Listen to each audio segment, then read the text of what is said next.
Yo! Welcome back to another edition of the Cruising Podcast. I'm your host, Andrew Cruz, and goodness gracious, my glasses are already messing with me. All right, welcome back. Normally we can find the Cruising Podcast is on YouTube at Cruising Podcast, also on Apple Podcasts, and really Spotify, and anywhere you can get your podcast needs. That's where you can find the Cruising Podcast, and we worldwide, baby. Just call me Mr. Worldwide. No, can't. Okay. I guess just call me Andrew. No, but also where you can find latest updates of the Cruising Podcast and interesting post is on Instagram at Cruising Podcast. Also at Nicetown Finest on Twitter. And if you are looking at the title of this episode, let me tell you something. I hate being right sometimes. Sometimes I like being right most of the time, but just sometimes I dislike being right. I told y'all last week that the NFL didn't have a preseason, and I'm telling you that the healthiest team not only is the favorite, in my opinion, to win the Super Bowl, but they are going to win the Super Bowl.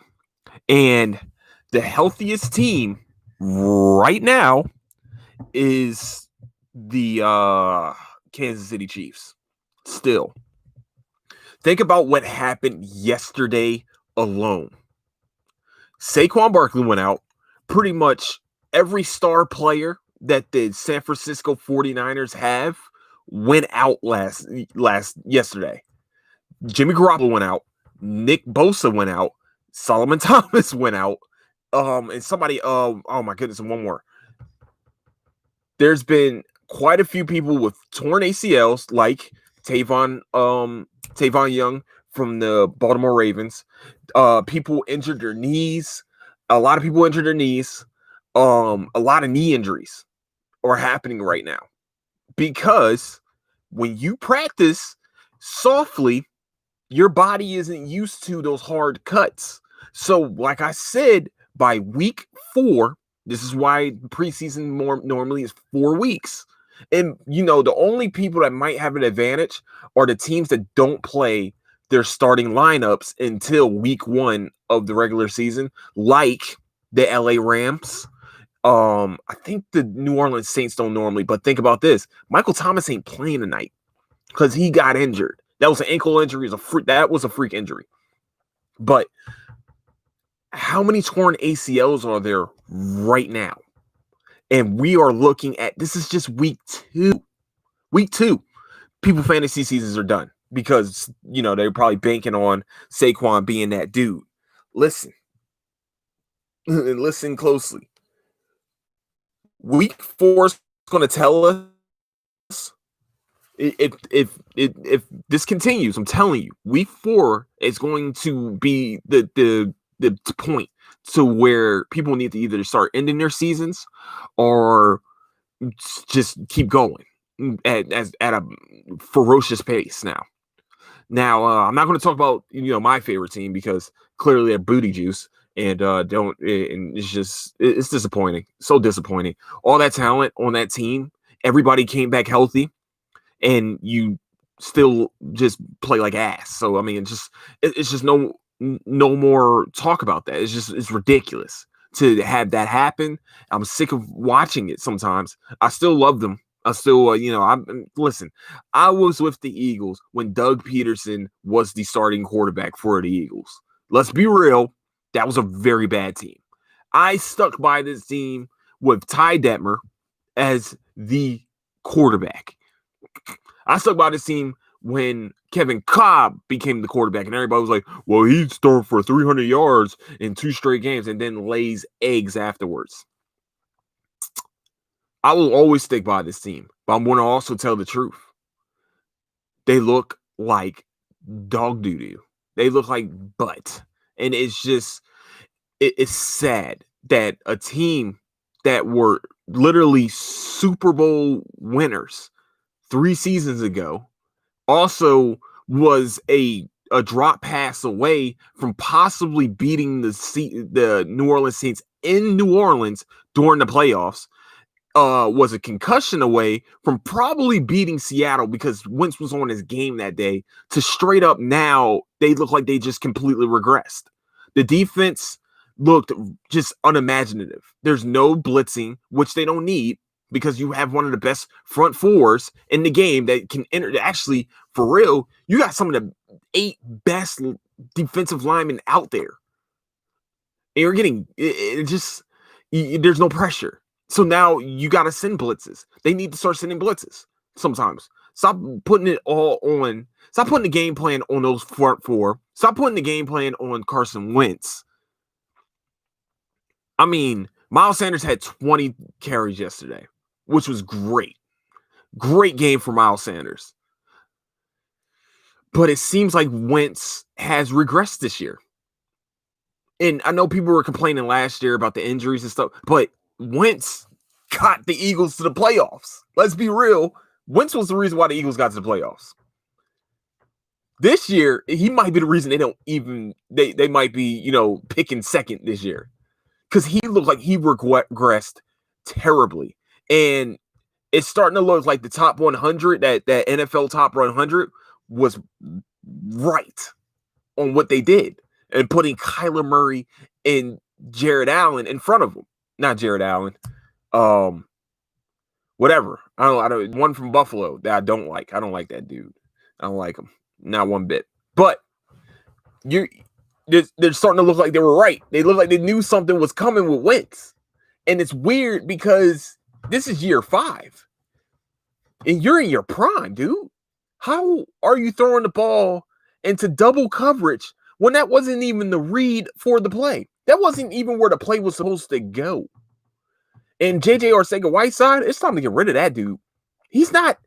Why did you not pick up DK Metcalf? Why you picked him before DK Metcalf? And you're just biting y'all in the ass. Jalen Reagor looks like he's going to be really good. I like Jalen Reagor. He looks like he's going to be a problem. He's one of those tough dudes already, and he's one of those guys that he has easy speed. He looks like he's learning from Deshaun, but naturally he just has easy speed. Like he burned Ronald Darby, and people don't understand. Ronald Darby is one of the fastest corners in the game. He's actually one of the fastest corners. And he got burnt easily. And he had 10-yard cushion.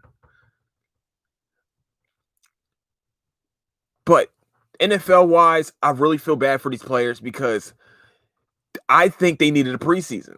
In my opinion, some of these injuries are avoidable if they had a preseason. Had at least a 1-game, maybe 2-game preseason. At least that would have been the case. But I understand the COVID concerns, but if you're going to have games, why don't you just have a preseason? Like at least 2 games. I mean, you're having games, so what was going to be the difference? What was were you not ready medically for that or what? That's what I don't understand about that part of the story. But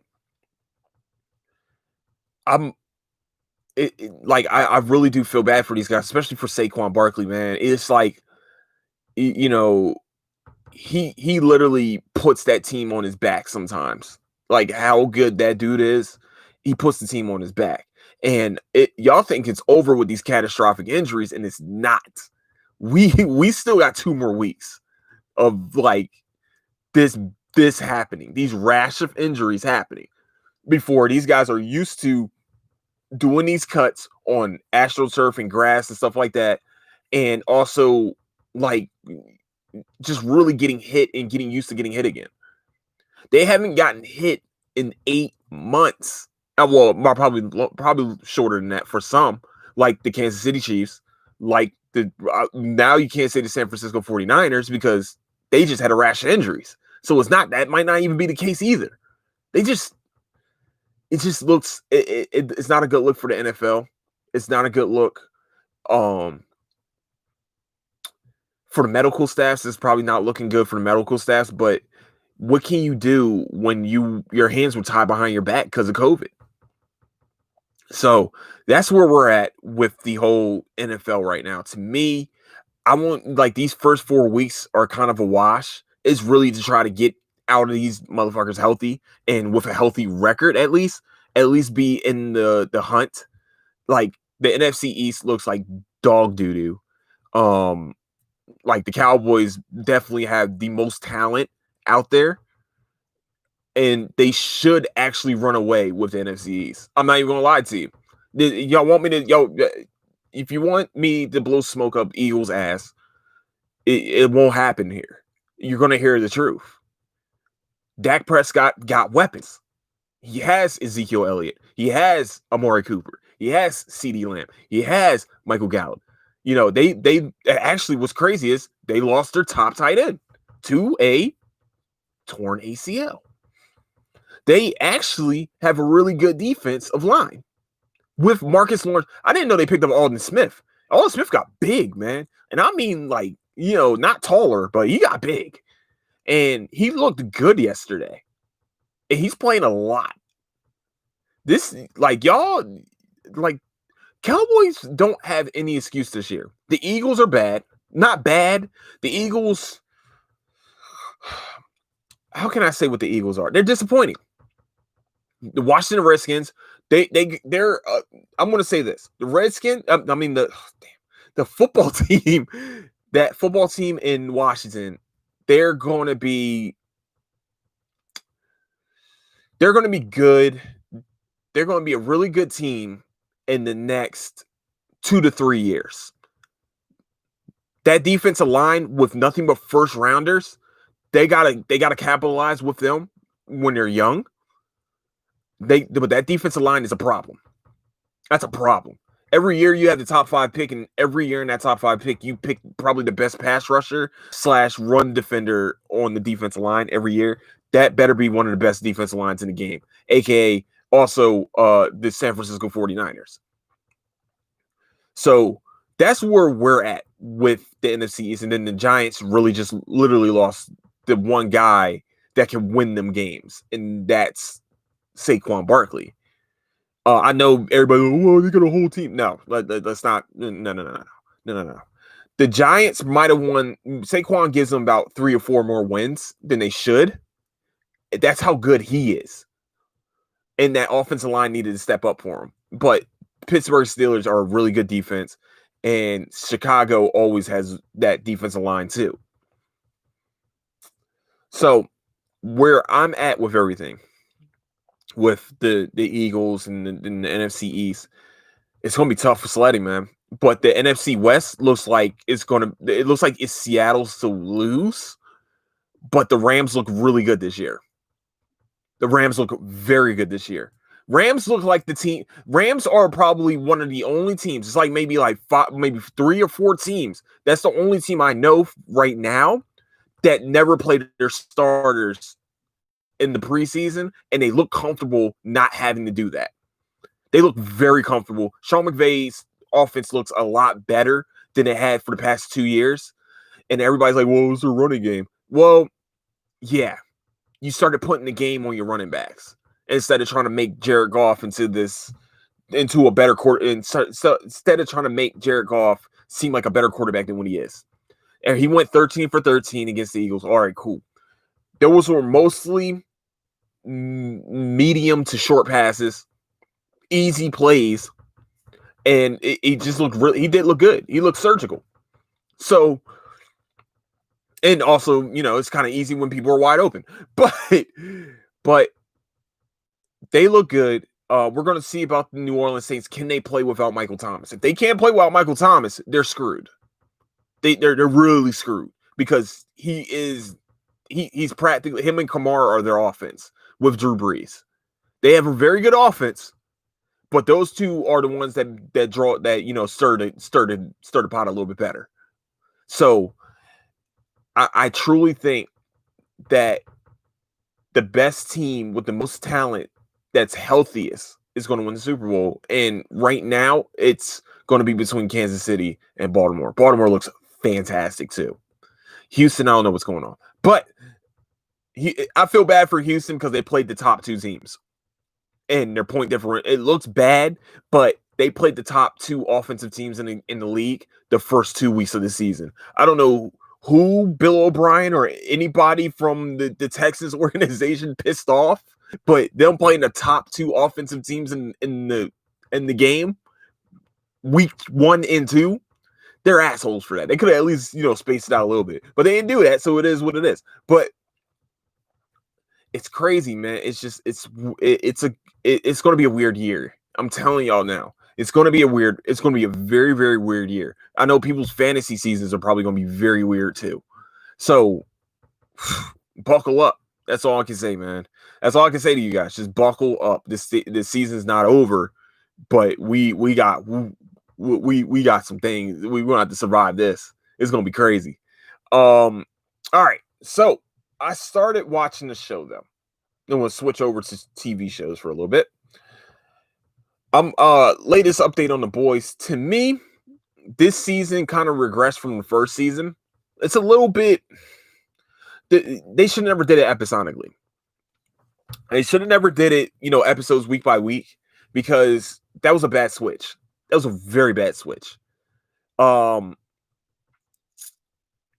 It's not. It just feels like where they leave off sometimes, it seems like we should be binging over to the next episode, and we're not. And it feels like the quality of the show kind of went down. Now, the brutality went up, and the weird stuff went up, but it just feels like it's jumbled up. Like the storylines are kind of like jumbling a little bit, like with Butcher, with Huey. And now, Homelander being hated, and it just feels convoluted.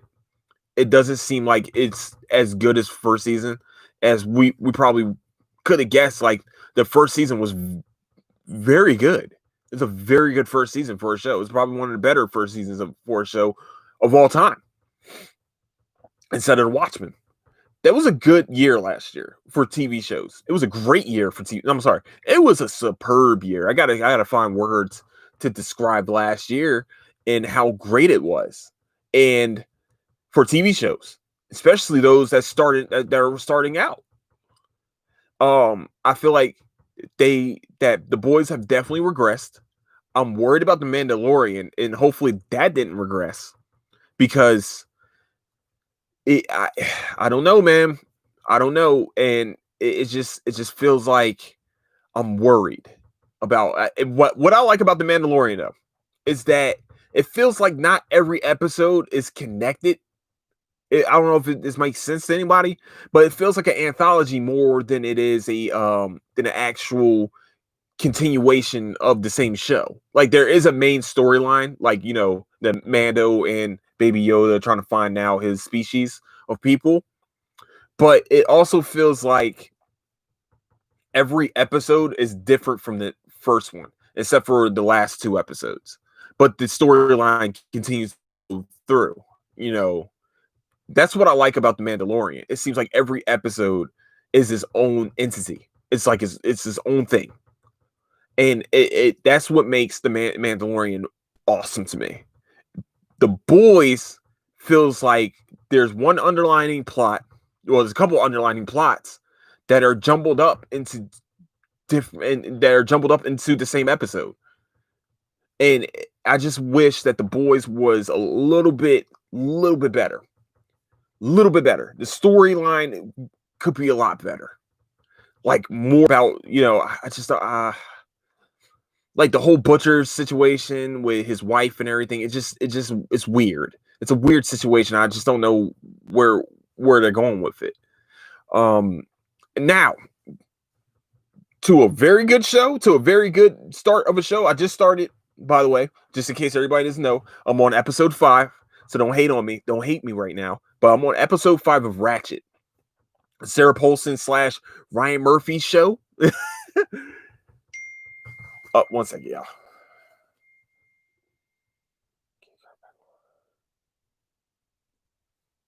All right.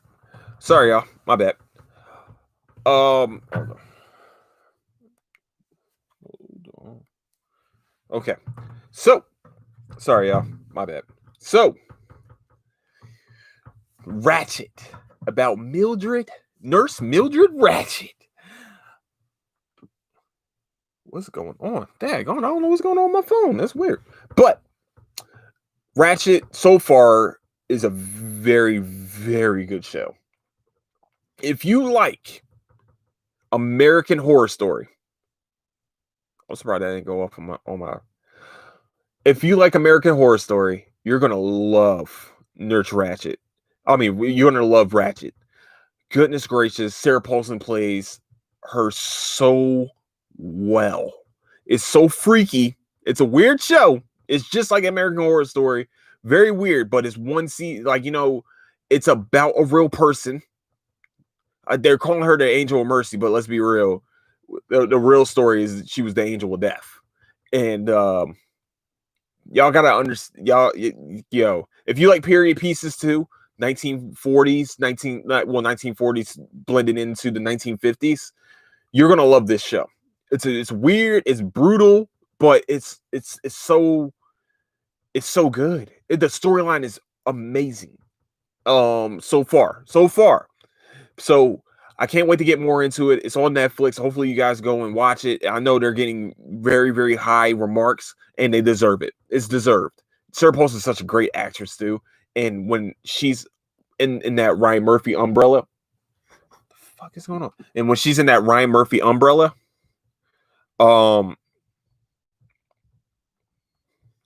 when she's in that Ryan Murphy umbrella, it's like they're flawless together. I also started watching Coven from American Horror Story. Yeah, I know. I'm a little late on it. I was skeptical. Okay, everybody was like, "Well, Coven's the best American Horror Story season." Bullshit. I was like, Cult was very good. Y'all sleep, but Cult was very, very a very good one. Of course, Murder House to start the game off was definitely amazing, but Coven, best one so far. The best one is the best. Yeah, Coven, best storyline, best acting, and just everything about it with the magic and the witches and stuff. My goodness, Coven is great. If you check it out. If you don't watch, you got to watch. If you don't watch American Horror Story, we can't be friends. I don't know if we can be friends. I just don't know. I love that show so much. I can. Wow, I love anthology series, and this is definitely one of the best anthology series out there to me. And if The Walking Dead can pull this off, we in there like swimwear. Yeah, it's going to be tough, but we in there if this can be pulled off. If The Walking Dead can pull this bad boy off. All right, I want one more thing, last thing, and then I will bid you guys adieu. We finally got the pricing and a release date for the PlayStation 5. Woo! Let's go! Yes! Champions are hit. The champs are here. Woo! We let little brother, we had to let little brother, we gotta let the little feeble brother eat with, the Xbox Series X and the Series S. We had to let them eat a little bit, make sure they get, first servings and tell everybody, hey, this is our stuff. We gotta let them go first sometimes. Sometimes when you're first, when you're first, you can go last, PlayStation. Sony, whoever fuck is whatever, whoever's going to see this or whoever will answer this. I understand you wanted to be probably y'all were second in telling people your pricing, which the main one with a disc has is $500 to $499, whatever the fuck you want to call it, and then the discless system is $399. I was very blown away by the pricing. First of all, I thought it was going to be a lot more. I was like, oh, they're doing a discless version too. I guess this is everybody's thing. But Sony, when you do a pre-order thing, I'm going to also say GameStop and everybody else. When you do a pre-order thing and you have people sign up for fucking notifications, would it be good to maybe let people know with the notifications that definitely signed up for the notifications that the shit's about to happen, about to go down? That after you presented your new product to the people, that the first people that should have notification of your pre-orders are the ones that signed up, that took the time out of their days to sign the fuck up for your product before they got sold out within 5 minutes? You think that would have been a great idea? You think that in some of your stores, in some stores, you will probably have more than 8 systems ready to go for those stores first day of your pre-order? 8 systems were at one store. 8. The number 8. Not 80, not 800. 8. And it was one of the bigger GameStops. GameStop, if you're going to have people sign up for the notification, and I understand that maybe Sony and PlayStation did not tell your execs or whatever when the pre-order was going to happen, and which is fine. That's cool. I understand that. I understand. Hey, it's kind of out of your hands a little bit. But why would you have a sign-up notification if you never sent the notification? I can understand, like, maybe you found out a little bit late. All right, cool. But you never send the notification that the pre-orders for PlayStation 5 is out? You dropped the ball. And this is why some of your stores are fucking closing.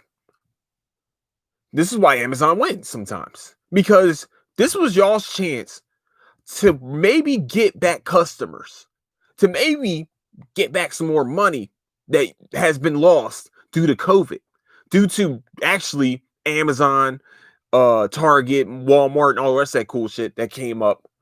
This was your time to maybe step up and do the right thing and actually try to make some money for yourselves, but you are dangerously close to losing a customer, a lifelong customer at that. I've been going to GameStop literally all my life for video games or electronic boutique, wherever, which one you want to call them. But you never sent any notification. So how the fuck is anybody supposed to know that the system pre-order was supposed to happen if you never send the fucking notification? We're just supposed to read your minds? How do you make that mistake? How is that? How do you do that? I signed up for the email. Put my phone number down. I did all that stuff, and I still haven't got a notification for it.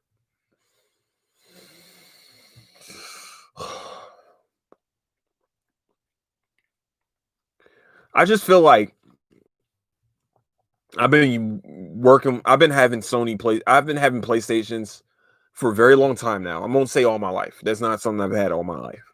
But PlayStations I've definitely had for a long time.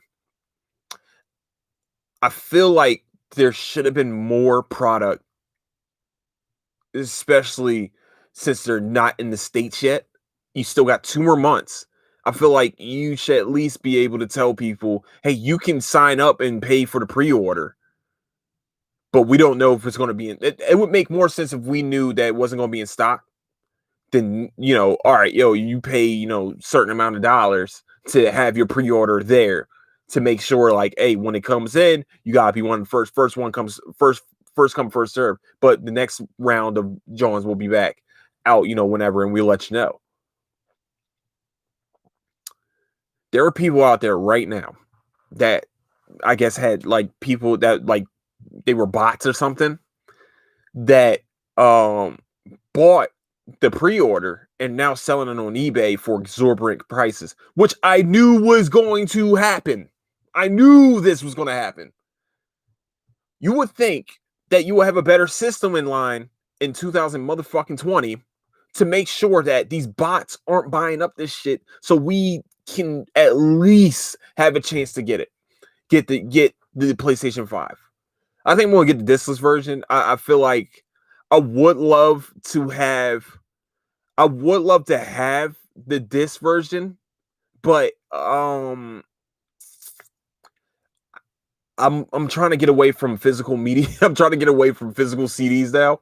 I used to get them like with this PlayStation now. Like I just don't know when it's about to pop out this disc or not, and it's kind of just pissing me off, and I'm getting kind of a little angry. I'm getting angry about it, I ain't gonna lie. So yeah, that's what we're working with. That's exactly what we're working with now. So yeah, I think I'm gonna get the $3.99 one because also I'm cheap, even though it's not too cheap, but it's cheaper.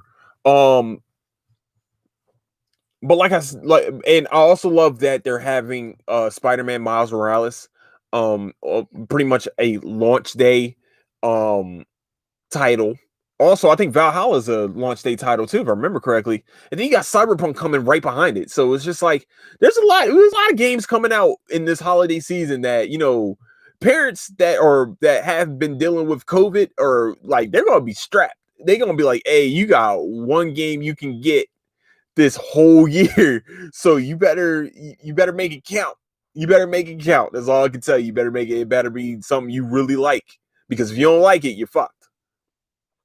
And PlayStation 5, man, I'm surprised there's even more. I'm surprised that there's a lot of people that bought them. But then again, we do have those, people that were getting unemployment $600. So it's pretty, I mean, it must be nice. Well, some of us have to go out there not playing, but hey man, do you. Shit, I ain't gonna knock your fucking hustle. Ain't no reason for me to knock your hustle. Shit. They give you, hey, why would you argue with people that's giving you money? I remember when ODB was out there and they were giving out, I think it was welfare checks or something. Not welfare checks. It was something. They were giving out money. He was like, yo, and ODB was there. He was like one of the first people in line. And they were like, yo, the camera there and everything. He was interviewing him. It was like, yo, ain't you ODB? Why are you here? He said, bro, they're giving out free money. They're giving us money. He said, why wouldn't I be here? They're giving us money.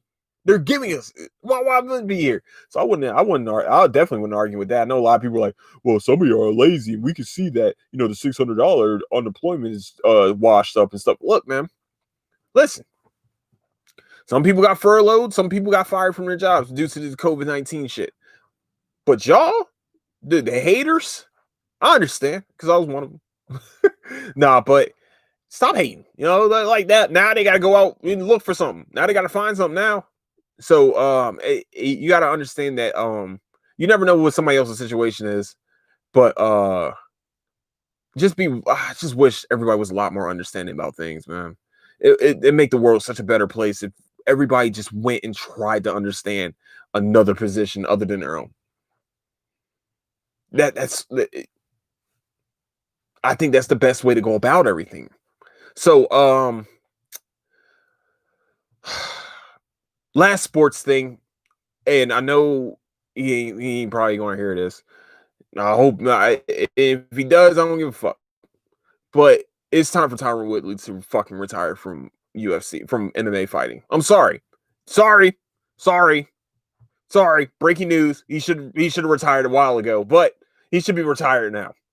And I don't want to be. I'll hate that Kobe Covington was the reason why he retired, and give more fuel to that bitch ass nigga's fire. But listen, and I'm gonna have you.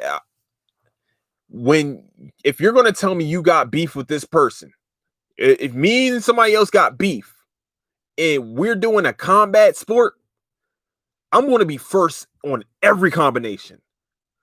On every exchange, either I'm going to be first or I'm going to hit him the hardest. One of the two is going to happen. It looked like Tyron, for the past 3 fights in a row now, has looked very hesitant, has also looked just disinterested in all the fights. The Usman fight definitely looked disinterested. He looked like a guy that was just like, all right, I'm here to fight. All right, whatever. I'm just here. I'm a fan of Tyron Woodley. A big fan of Tyron Woodley. And y'all heard me during the Usman, when I broke down the Usman fight, that He looked disinterested in the fight. And maybe because he got other shit going on, like he's trying to be a rapper, he's trying to, he's trying to be an analyst, he's trying to do this, that, and third. He got TV shows.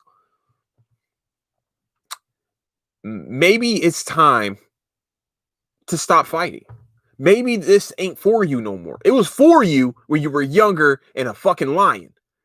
And you were a young lion out there beating the shit out of everybody.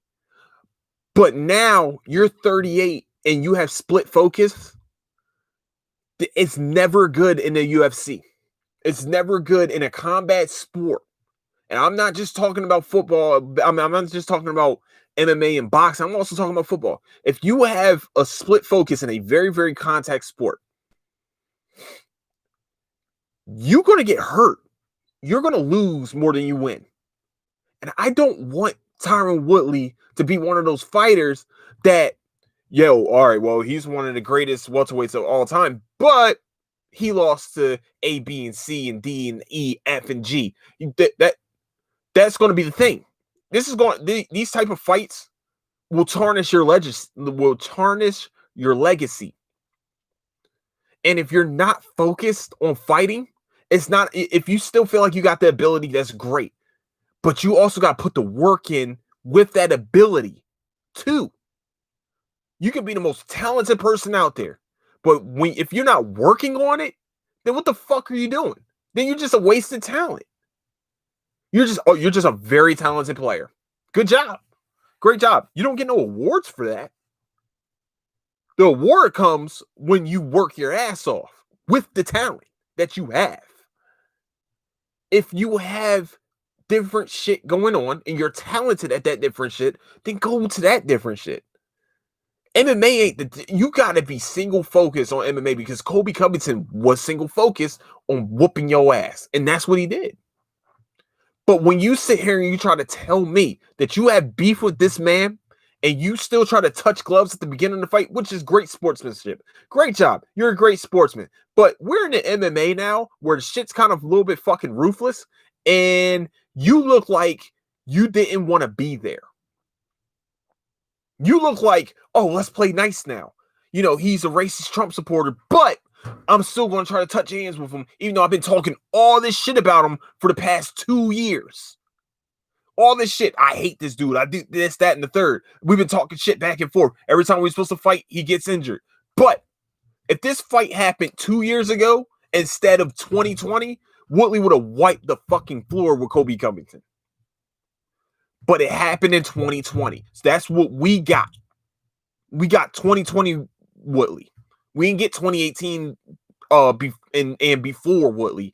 We got 2019 and later Woodley that has other shit going on. Other shit, by the way, that's making him more money than fighting in the UFC.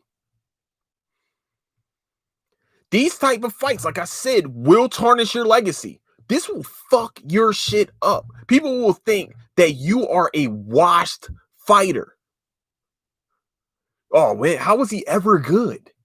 That's going to be the question.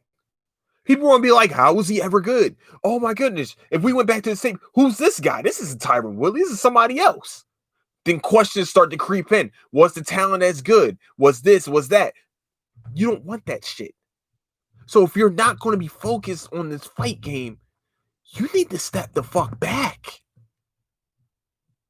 Because I'm sick of seeing you lose like this. I don't want to see you get injured and not be able to talk. Because you're one of the better analysts. You're actually a very good analyst. So that's why I'm worried about. That's what I'm worried about for him. I want to make sure, I hope that he can make all the money that he can. I hope he made as much money as he could with the UFC. I know they were fucking him. I understand that. But you're making all this money on the other side of the UFC. It shit ain't worth it if you're not going to be focused on the UFC solely. Because it will fuck you up. That's all I'm going to say. I know you're not going to see this, Tyron Woodley. I know. I understand. If you don't see it, that's fine. My world's still going to go fucking turning around and change seasons and shit. Yours is too. You just got a lot more money in yours. But but I just want to say I'm a huge fan of his though. Like y'all, I know y'all think I'm talking shit about him, but I'm a huge fan of the Eagles too. I grew up as an Eagles fan. I'm going to tell you that I'm going to tell the truth. And that's all you're going to get from me. That's all you ever get from me. You're never going to get some fake shit. If you're looking for fake shit, you go somewhere else that's blowing up the Eagles' ass. I'm not. I don't work for no affiliate of the Eagles. Even if I did work for the affiliate of the Eagles, they still want to feel me. They still want to feel what the fuck I feel. I'm angry. I'm not. I really just hope that he does make that decision to retire if he's not going to be focused solely on MMA, because this can get him really hurt. He's lucky that his rib got fucked up. I truly think he's lucky that his rib got fucked up, because he was getting the shit beat out of him while he was down there. And also he had a choke-in. By the way, he did have a guillotine choke-in, so Kobe was in a little bit of a trouble. And also when he said, I want my belt back. Hey, Covington, I just want to let you know that the interim belt, nobody recognized that as a real belt. You didn't have the real title. You had the interim welterweight title. That means really you had like a plastic belt it looked nice. It was a nice belt, but it's not the real belt. It wasn't the real thing. Just like Gaethje said, I want the real thing. He said, this is bullshit. I don't want this. He threw the interim belt down and said, no, I'll wait for the real one. Which, by the way, Khabib is in some trouble with Gaethje. He's in some trouble, because Gaethje ain't fucking around, man. I thought that, him versus Tony was going to be like, it was going to be a back and forth fight. Gaethje wasn't fucking around, man. That boxing of his and his wrestling, he can stop you from taking him down. Khabib got some trouble on his hands. Trouble. He got some trouble on his hands. So I just want y'all to understand that I love MMA. I love UFC. I love boxing. I love all sports. So I know I talked a lot of sports today. I will be back on Wednesday. I promise. I know I've been saying this. I'm trying to get back on my Wednesday and Friday type shit. It's just, I don't know, just shit goes down that I don't know what's going down most of the days. So, and it kind of, shit just is weird. It's weird. It's weird. That's all I'm going to say. It's weird. I don't know what's going on. So, really everything's being played by ear, but I want to definitely get back to doing 3 shows a week. Very soon. I also need to start numbering my shows, because I don't even know how many shows I got right now. I don't know how many episodes I got right now. Also, I got another podcast in the works that I'm thinking about that I really actually is going to take me a lot more hard work to get through that one. So not get through it, but get everything set up for it. So please bear with me with that one. I want to make sure that it's right, that I want to make sure that everything's right. I'm gonna have the right title, all the rest of that cool shit before I unveil it to the world about the new podcast that should be coming out. I'm thinking December, probably early next year, probably January. Fuck, man, I don't know my months. Probably in January, I want to start it, and I want this one. And the only thing I want to tell you guys is that it's going to be very focused on everybody. Not like this one. This is focused on everybody, but more. It's going to be kid friendly too. My other podcast, it will be very kid friendly. So as you guys probably think, it's going to be kind of educational. So but also very interesting education. Don't if you don't know me, I've been wanting to become a teacher. So this is one of the avenues I want to try to take with it too. So I want to say thank you guys so much for listening to my peoples around the world, because I'm Mr. Worldwide now, baby. We're getting listened to in Australia, Ireland, England, not Africa yet. I don't know what's going on with Africa. Africa don't listen to podcasts. Hey, my African brethren, I need y'all, man. Also, definitely in the United States. So, but no, seriously, in Germany, shit, I got German fans too, I think. Hopefully they're fans. Hey, if y'all are fans of the show, please, please, please, please, please, please leave a rating / review of the show. If you don't like it, let me know. I don't give a fuck. Hey, listen, I can take some criticism unless you're trying to be an asshole about it, but I can take some criticism. You know what I'm saying? If you need me to do some things, I'll do some things. You know, I'll listen sometimes. But no, seriously though, thank you guys so much for listening. Definitely across the world. Definitely for my friends and family that are supporting the podcast. You guys are awesome. And with that, I would say this. Thank you all so much for listening. Don't do anything I would. Oh, what the fuck am I doing? Where you can find the Cruising Podcast is at Apple Podcasts, also on Spotify, also on YouTube, and anywhere else you can find podcast needs. That's where you can find the Cruising Podcast. Also, where you can find latest updates of the show is on Instagram at Cruising Podcast. Also at Nice Town Finest on Twitter. I'm going to start using Twitter a little bit more. I know I say this every fucking time, but I really suck all the butts at using Twitter. But we're going to try to start using it a little bit more because I feel like I can get some more engagement. I definitely going to start doing all the questions and shit. Yeah. Shit. That's it. So with that, I want to say thank you guys so much for listening. I hope you guys enjoy the podcast. I'm definitely going to try to get back to my 3 days a week stuff, especially when big things come out. I'm definitely cannot wait to share with you guys the new podcast also, and that's going to be done once a week too. I think that one I want to do once a week. Well, whatever. Hey, it's not January yet, so you don't know shit. But no, with that, thank you guys so much for listening. Don't do anything I wouldn't do, and I'll catch you guys hopefully Wednesday. I'm gonna stop making promises to you guys because apparently I keep breaking my promises, and I'm very sorry about that. But I want to say thank you guys so much. Don't do anything I want to do. Now I'll catch you guys possibly Saturday. I mean Wednesday. Wednesday. As you guys know, this shit is unedited, so everything I say stays up in this motherfucker.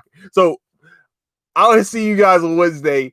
Don't do anything I would do. Catch you guys later. Deuces.